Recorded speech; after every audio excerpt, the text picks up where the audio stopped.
શ્રી કૃષ્ણ મિત્રો, કેમ છો? મજામાં ને? આજે આપણે દાળ ફ્રાય બનાવીશું. દાળ ફ્રાય બનાવવા માટે મેં 1 કપ તુવેરની દાળ ધોઈને સાફ કરીને લઈ લીધી હતી. આપણે 1 કલાક માટે પલાળી દીધી હતી. હવે આને 3 કપ પાણી ગરમ મૂક્યું છે. પાણી ગરમ થઈ ગયું છે. આપણે દાળને આપણે ઓરી દેવાની છે અંદર. આ રીતના આપણે દાળ નાખી દેશું અને ત્યારબાદ આપણે સ્વાદ પ્રમાણે નિમક 1 ચમચી નાખીશું અને અડધી ચમચી આપણે હળદર નાખીશું. હવે આને આપણે પલાળેલી છે એટલે 2 થી 3 સીટીમાં મસ્ત બફાઈ જશે. હવે આને આપણે બાફી લેશું. હવે બફાઈ જાય ત્યાં સુધીમાં આપણે મસાલા તૈયાર કરી લેશું. દાળ મસ્ત બફાઈ ગઈ છે, તમે જોઈ શકો છો. આ રીતના આપણે બફાવા દેવાની છે. આપણે સરસ બફાઈ ગઈ છે. હવે આપણે તડકો આપીશું. આપણે એક પેન ગરમ મૂકી દીધી છે, તેમાં આપણે ઘી નાખીશું 2 ચમચી. ઘી નાખવાથી આપણે એકદમ મસ્ત આપણે દાળ ફ્રાય બનશે. આપણે તે ગરમ થઈ જાય એટલે આપણે 2 સૂકા મરચાં,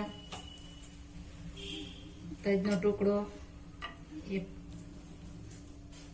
બાદિયાનું ફૂલ, 1 કોકમ અને 1 આપણે તમામ પત્ર, આ બધું આપણે પેલા મિક્સ કરી લેશું. ગેસની ફ્લેમ થોડી એવી આપણે વધારીશું, વધારે નથી વધારવાની.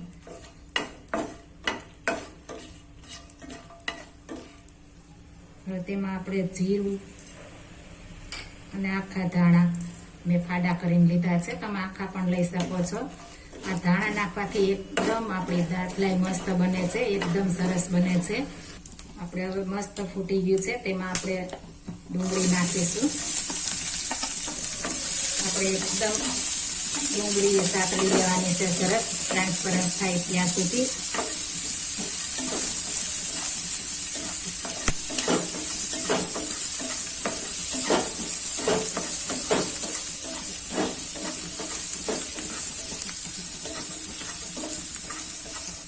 હવે આપણે આદુ લસણ મરચાંની પેસ્ટ છે તે નાખી દેશું. તમે આદુ લસણ ને મરચાં તમે ઝીણા ઝીણા કટ કરીને પણ નાખી શકો છો. ગેસની ફ્લેમ આપણે ધીમી કરી નાખીએ. હવે તેમાં આપણે ટામેટા નાખી દેશું. જો તમે વધારે દાળ ને બધું હોય તો તમે વધારે લઈ શકો છો. મારા 2 વ્યક્તિ માટે છે એટલે મેં થોડું બધું લીધું છે. એકદમ આપણે ફ્લેવર દાળને વધારવા માટે આપણે મીઠો લીમડો નાખી દઈશું. 2 દાળી મેં લીધો છે. લીમડાથી એકદમ મસ્ત ફ્લેવર આવે છે. આપણે આ બધી ફરી મિક્સ કરી દઈશું. આપણે ટમેટું એકદમ જળી જવા દેવાનું છે. હવે તેમાં આપણે અડધી ચમચી હિંગ નાખીશું.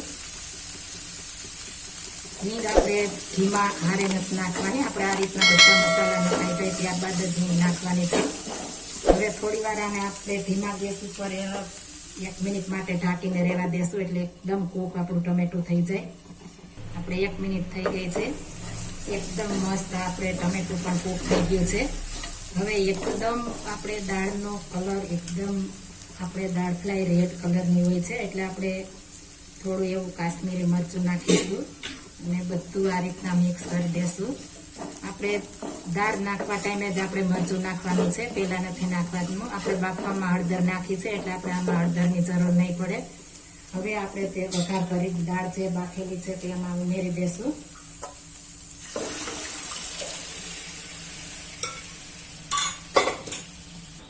આ રીતના આપણે બધું મિક્સ કરી દેશું. એકદમ મસ્ત સુગંધ આપણે આવવા માંડી છે. એકદમ સરસ આપણે દાળ પણ મસ્ત બફાઈ ગઈ છે. હવે આ ધીમે ગેસે આપણે ચડે ત્યાં સુધીમાં આપણે તડકો તૈયાર કરી લેશું. એકદમ મસ્ત તડકો તૈયાર કરવાનો છે. આપણે 1 વઘારિયું મૂકી દીધું છે, તેમાં આપણે ઘી નાખીશું. આ ઘીનો તડકો દેવાથી એકદમ મસ્ત આપણે તડકોનો ટેસ્ટ આવશે. આપણે ઘી ગરમ થઈ ગયું છે, તેમાં 2 મરચાં નાખીશું અને અડધી ચમચી જીરું. જીરું નાખવાથી એકદમ મસ્ત આપણો દાળ બને છે, આપણે રેસ્ટોરન્ટ સ્ટાઇલ. ત્યારબાદ આપણે ઝીણું કટ કરેલું લસણ નાખવાનું છે. એકદમ મસ્ત લસણની ફ્લેવર આવે. આપણે ઘરે આપણે એમ કહેતા હોય છે કે આપણે હોટલ બનતી નથી આપણે દાળ ફ્રાય, પણ આપણે આ રીતના જો તમે બનાવશો તો એકદમ મસ્ત બનશે. આ રીતના આપણે થોડી એવું ત્રાસું કરી દેવાનું છે એટલે એકદમ મસ્ત બને. આપણે ગેસની ફ્લેમ એકદમ થોડી ધીમી કરી નાખીશું. આપણું લસણ કૂક થઈ જાય ત્યારબાદ આપણે ચટણી નાખવાની છે. એકદમ ફૂલ આપણે ગેસ હવે કરી દેશું એટલે આપણે હોટલ સ્ટાઇલ તડકા દઈ શકીએ.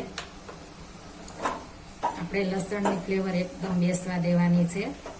તમે જોઈ શકો છો ધુવાળા એકદમ નીકળે છે.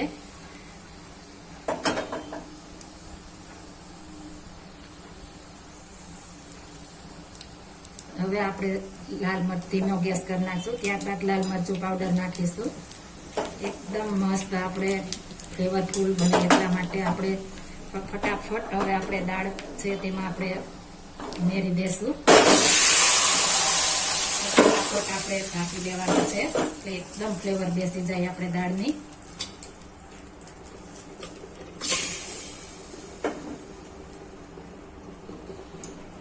તમે જોઈ શકો છો એકદમ મસ્ત આપણી દાળ તૈયાર થઈ ગઈ છે. તડકા દાળ એકદમ મસ્ત ફ્લેવર પણ એટલી ધાબા સ્ટાઇલ આવે છે. આપણે રેસ્ટોરન્ટમાં ખાઈ એટલી મસ્ત આપણે દાળ તૈયાર થઈ ગઈ છે. હવે જો તમે ગળાશ ખાતા હોય તો આમાં ખાંડ નાખી શકો છો. હવે આપણી દાળ તૈયાર છે. હવે તેમાં આપણે ધાણા ભાજી સ્પ્રિંકલ કરી દેશું.